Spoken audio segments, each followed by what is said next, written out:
Folks, she chose to build a business where people pay to snuggle bunnies. Sound crazy? Perhaps, but it's working and it's a lot of fun. Today, we're at Cuddle Bunny in Chicago, one of the most unique, heart-melting experiences you'll ever walk into. Here, people come to slow down, unplug, and cuddle real-life bunnies. But this episode isn't just about the bunnies, it's about the woman behind it all. BB built something new that didn't exist. We're digging into how she made it happen, what she's learned, and why sometimes the weirdest ideas lead to the best experiences. So if you're ready, folks, let's hop in.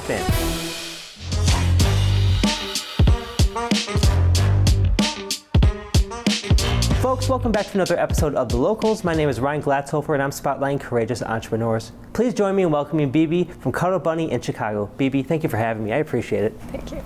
Let's start from the beginning. What inspired you or prompted you to start Cuddle Bunny? One of my friends had gone to Japan. They had all of these incredible cafes, owls and hedgehogs, and as soon as she said bunnies, it's like a light bulb went off in my head, and I'm like, it would be so cool. Like, Chicago has cat cafes, but there's no bunny cafes. Prior to starting Cuddle Bunny, what was your career in? I did human resources for about 30 years. Everything in the for-profit world is very rigid. Moved into education. It was a lot more flexible, and so I tried to bring that here to Cuddle Bunny.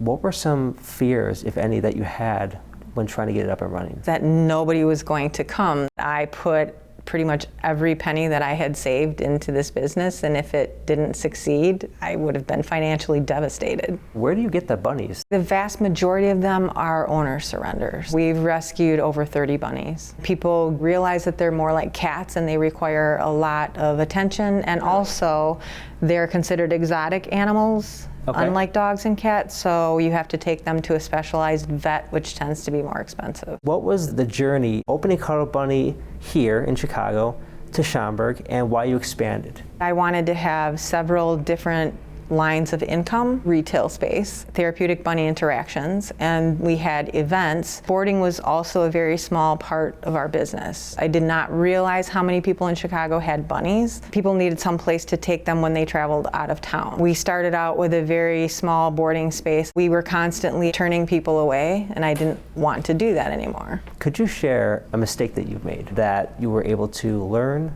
identify, and then pivot moving forward? We had to have all of our bunnies vaccinated for RHDV2. It's a very deadly disease, and sadly, as we were in the process of getting our bunnies vaccinated, a couple of them ended up getting the disease and passing away, which was soul crushing. Because we love all of these animals. When that happened, we were closed for about 2 months and weren't sure if we were going to open our doors back up at the end of things. We got all of our bunnies vaccinated, sanitized from top to bottom, and we implemented an online boarding system so people could fill out a profile. And we have required everybody that brings their bunnies in to have them vaccinated for RHDV2 now. So that was a learning experience and also a chance for growth. I can tell just by chatting with you in person, just for a couple of minutes here, that you're incredibly passionate about this space, what you've built. What would you say has been your proudest moment thus far? When we went through that horrible experience, having people email us and tell us, please open your doors up again. Your business means so much to us. Having people gushing over this place and how happy they are that this place actually exists fills me with joy, and it's what fuels my tank and keeps me going. You have a lot of really cool merchandise here. What would you say is your favorite piece of merchandise that you have? My favorite piece of merchandise is right over here. Can I grab it? You sure can. You look great. Thank you. Are you going to be able to talk to me with a straight face now? Yes, I am. This experience here at Cuddle Bunny is certainly not for everyone. The bunnies aren't going to be doing backflips. No. Unfortunately. But who would best benefit from it? It would benefit anybody that's stressed out. I pet a bunny and I just feel like it all melts away. Therapeutic. Therapeutic. Anybody who's an animal lover who gets it, watching them just lay there peacefully, there's just something that it does to the soul. It is a very unique experience. You get a little brush that you can brush their fur with, and then a piece of cilantro that they can chew on, and it's like they're nibbling on it like the entire time. It's so cute. At this location, we tend not to give brushes. There's little kids. They're harsh, and they don't know that it's a sensitive little creature. You have to brush them gently. Actually, that brings up a good point. Would that enforce an age limit? Between 5 and 8, you have to have a parent or guardian accompanying you. We have had people that have very fervently suggested that we increase the age limit to 12. Even if there's children, they might need some bunny therapy.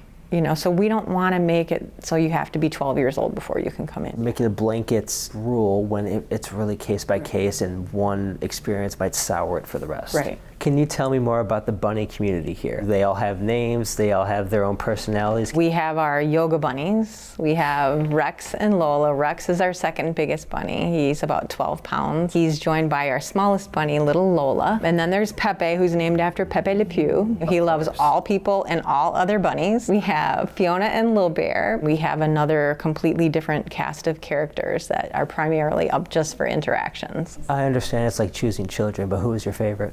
I have to say probably Fiona. And why? Fiona Doesn't talk was back. my therapy bunny when my mom was in hospice care. Gotcha. She's this little tiny thing, and she's a bundle of fire. She's our fastest little speed demon. She likes to binky up and down the runner. You race her? Yes. There we go. But she would just sit in the crook of my elbow, Aw. and I would just pet her for like hours on end, and she would just stay there. So you have a main location in Chicago, secondary location in Schaumburg called Cuddle Bunny 2. Are you looking to expand? I would like to franchise. We have had people come into Cuddle Bunny from all over the country gushing and saying that we should open up a location in their cities. In terms of outreach for this business, have you guys had success in social media and getting customers and people to come out here and try it? There was a viral TikTok, and I believe that was in January, and we were completely booked every single slot from January through the end of April. So it was huge. Social media is incredible.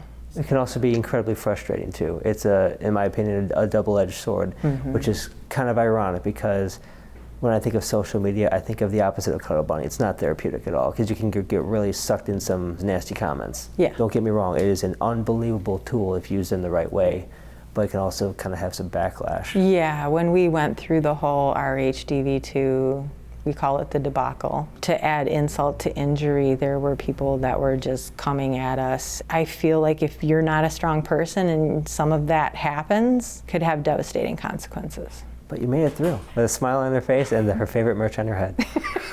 Yes. So as we wrap up, would you be able to share some advice that you would have for an aspiring entrepreneur? In order to be a business owner, you have to have resiliency. It's always been my philosophy that you hire good people and then you let them do their jobs. If you break things down into little pieces and just keep plugging away at it, which is exactly what I did, eventually you get to the finish line. You can't do it alone. I had a support system in the Women's Business Development Center, and I was able to get advice and a lot of resources from them on how to proceed and how to be successful. If folks are interested in testing out Cuddle Bunny, giving it a try, how can they reach out to you? Go to the homepage of our website, Cuddle Bunny CCC, and you can book a reservation there for either the Lakeview or the Schaumburg location. And what does CCC stand for? Club Care and Community. Business owners are very busy.